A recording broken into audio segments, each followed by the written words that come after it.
In this video, I'll guide you through how to enable web browsing in Claude AI so you can get real-time information directly in your conversations.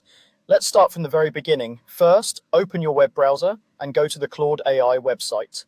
Once you're on the homepage and signed in, you'll see the main chat interface, which is where you usually type your messages to Claude. If you're not already in a conversation, start by opening a new chat. This gives you a clean space to test web browsing without any distractions from earlier messages. Now, look toward the bottom of the screen where you normally type your prompt. Inside, or just next to, that message box, you should see either a small plus icon, usually shown as a plus sign, or a globe icon. The exact icon can vary slightly depending on the current design of the site, but it will be close to where you type. Go ahead and click that icon. When you do, a small menu or options list will appear. In that list, look for an option called Web Search. And this is the setting that controls whether Claude is allowed to browse the internet while answering your questions. Click on Web Search to toggle it on. When it's enabled, you should see some kind of visual indication like a highlighted state or a switch that appears turned on.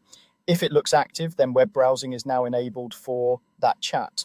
From this point on, whenever your prompt requires up-to-date information, Claude will automatically decide to search the web as part of its response. You don't need to write any special commands, just ask your question as you normally would. For example, you might ask about current events, recent product releases, or live data, like financial markets or sports scores.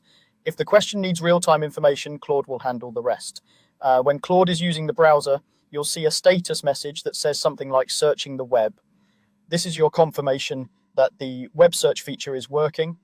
It may appear for a few seconds while Claude gathers information and processes the results. Once that status disappears, Claude will respond with an answer that includes what it just found online combined with its existing knowledge. If you notice that Claude is not searching the web when you expect it to, double check that the web search option is still toggled on in that chat.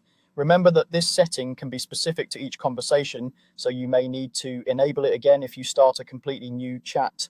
A helpful tip is to be clear in your prompts when you specifically want real-time data.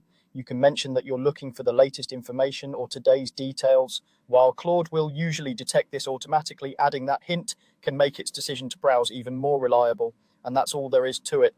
By opening a new chat, clicking the plus or globe icon near the message box and turning on web search, you enable Claude AI to browse the internet and bring live information directly into your conversations.